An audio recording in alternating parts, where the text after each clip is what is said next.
நிகழ்ச்சியில பார்க்க போற படம் சாவி. பிரகாஷ் சந்திரா ஹீரோவா நடிக்க இவங்க கூட சுனு லக்ஷ்மி, ராஜலிங்கம், உதய் பானு, கவிஞர் நந்தலாலா மற்றும் சிலர் நடிச்சிருக்காங்க. சேகர் ராம் ஒளிப்பதிவுல சதீஷ் தாயன்பன் இசையமைப்புல இந்த படத்தை இயக்கியிருக்காரு ரா சுப்ரமணியன் அண்ட் தயாரிச்சிருக்காங்க தி ஸ்பார்லேண்ட்.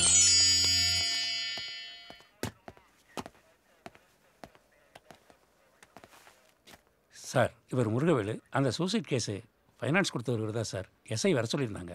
ஓ, நேற்று வர சொல்லியிருந்தாரு. ஆமாம் சார். அப்புறம் இது ஒரு சின்ன வேலை, அதான் சார் வர முடியல. பரவாயில்ல. ஆமாம், என்ன பிரச்சனை? அது ஒன்றும் இல்லை சார், கொடுத்த காசை திருப்பி கேட்டேன். ரொம்ப தேங்க்ஸ்ண்ணே.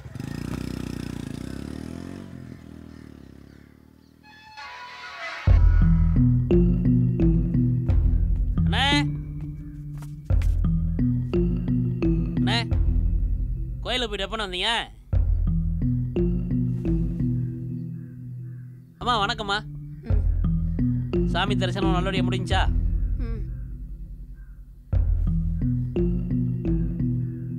என்னண்ணே முகமே சரியில்லை, எது பிரச்சனையா? எதா இருந்தாலும் தைரியமாக சொல்லுங்கண்ணே. சரி, அதை விடுங்க. இன்னைக்கு நமக்கு செட்டில் பண்ணிடுவீங்கல்ல, அதில் எதுவும் பிரச்சனை இல்லையே? இல்லை தம்பி, உங்களுக்கு கொடுக்கறதுக்காக தான் ஊரில் நிலத்தை வைத்து பணத்தை ரெடி பண்ணோம். ஆமாம், அது சொல்லித்தானே இன்னைக்கு வர சொன்னீங்க. நேற்று பழனிக்கு போயிட்டு காலையில் தான் வந்தோம். வந்து பார்த்தா பீரோவில் இந்த பணம் திருடு போயிருக்கு.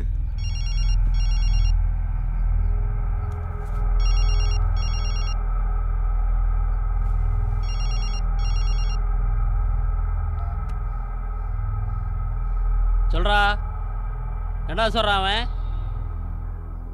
பணம் இல்லைங்கிறானா? வீடு அவன் பேர்லான இருக்கு, வீடு எழுதிக்குவான்.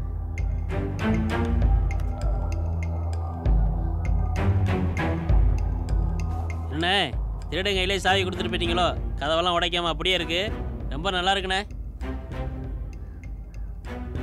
அண்ணே சொல்ற போய் நம்புற மாதிரி சொல்லுங்கண்ணே. இல்லை தம்பி, நெசமாவே கதை சொல்லாங்கண்ணே, எனக்கு பிடிக்காது.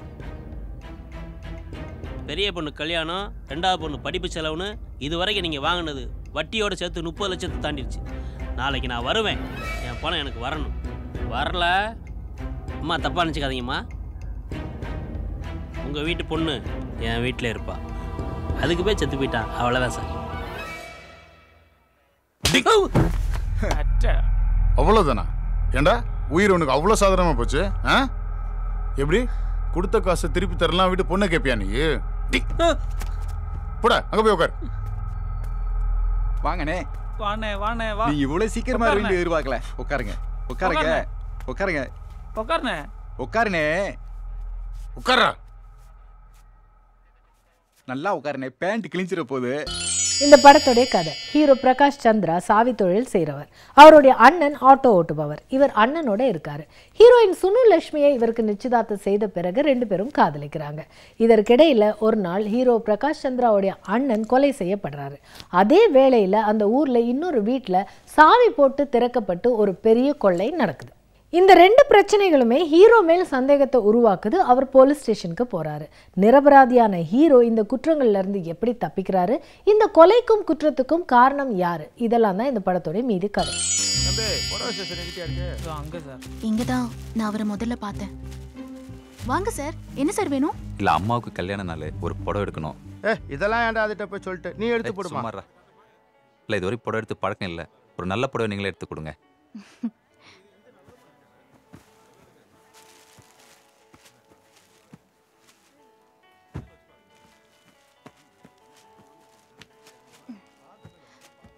இது பாருங்க சார், நல்லா இருக்கும். அழகே, உன்னை முதலாளி கூப்பிடுறாரு. பாத்துட்டுங்க சார், இதோ வரேன்.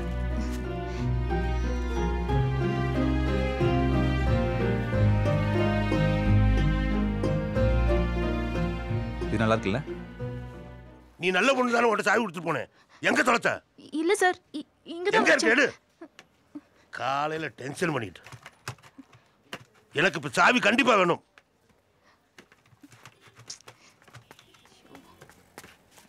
பாரு, இத நான் எங்க போனப்ப? என்ன பிரச்சனை? ஒண்ணும் இல்லையா, சாவியை தொலைச்சிட்டு நிக்குது. நான் திறக்கவனே. பாப்பா, இதானே? ஆமா. கொஞ்சம் ஹேர் பண்ணி தாங்க.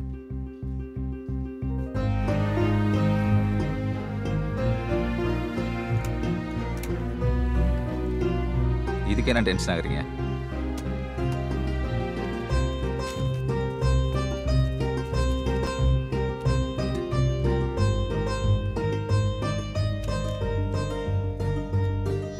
தேங்க்ஸுங்க. பரவாயில்லைங்க. சரி, என்ன வேலை பார்க்குறீங்க? போட்டு திறந்தோன்னே உங்களுக்கு டவுட் வந்துருச்சு. நல்லது பண்ணால் இப்படி தாங்க. களவாணிலாம் நினச்சிக்காதீங்க. சாவி தொலைஞ்சா சொல்லி அனுப்புங்க. ஹீரோ பிரகாஷ் சந்திரா மதுரையில் வாழும் ஒரு சராசரி தாவி தொழில் செய்யும் இளைஞனா இருக்காரு. திடீர்னு தன்மேல் குற்றம் சுமத்தப்பட்ட பிறகு தன் கதாபாத்திரத்தை உள்வாங்கிக் கொண்டு சரியான நடிப்பு வெளிப்படுத்தியிருக்காரு. ஹீரோயின் சுனுலட்சுமி எந்த விதமான எதிர்பார்ப்பும் இல்லாம ஒரு சராசரி பெண்ணாக வந்து போறாங்க. அடி வாங்க போறியா, அடிக்க போறியா? நீ யார் எது? இங்க கொண்டு வந்து கொள்றோம்னா என் வீட்லயே வச்சு கொள்ள போறியா? சேர்ந்துட்டியா? கூட்டணி இருக்கியா? கூட்டணிலாம் சொல்லாது. ஐயா போமே தனிதான். இது கொன்றியா நீ? கேக்குறேன். என்ன நடக்குது இங்க? என்னப்பா இது?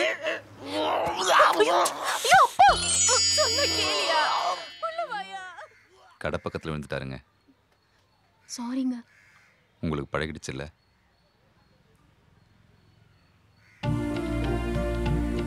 ஐயோ, தப்பா நினைச்சுக்காதீங்க. கழட்டி கொடுங்க, வாஷ் பண்ணி தரேன். அதெல்லாம் ஒண்ணு வேணாங்க. பரவாயில்ல, கொடுங்க. பரவாயில்லைங்க, இருக்கட்டும். கொடுங்க கொடுங்க.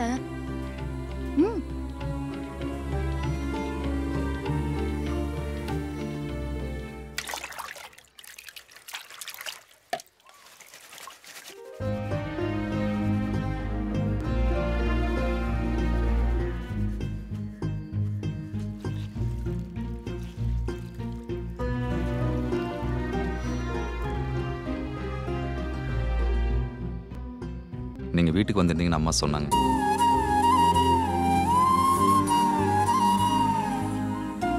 அம்மாவுக்கு உங்களை ரொம்ப பிடிச்சிருக்கு. இதுக்கப்புறம் தான் எங்க கல்யாணம் நிச்சயமாச்சு. இயக்குனர் ரா சுப்பிரமணியம் சாவி தொழில் செய்யும் ஒரு இளைஞனை இந்த சமுதாயம் எப்படி பார்க்குது, அவன் மேல் திடீரென்று குற்றம் சுமத்தப்பட்ட பிறகு அந்த குற்றத்திலிருந்து அவர் எப்படி வெளியே வராரு அப்படிங்கிறத நிறைய திருப்பங்களோடு சுவாரஸ்யமா சொல்லியிருக்காரு. மொத்தத்தில் சாவி வெற்றியின் திறவுகோல். மீண்டும் சந்திக்கும் வரை வணக்கம் கூறி விடைபெறுவது உங்கள் பிரியதர்ஷினி. நன்றி.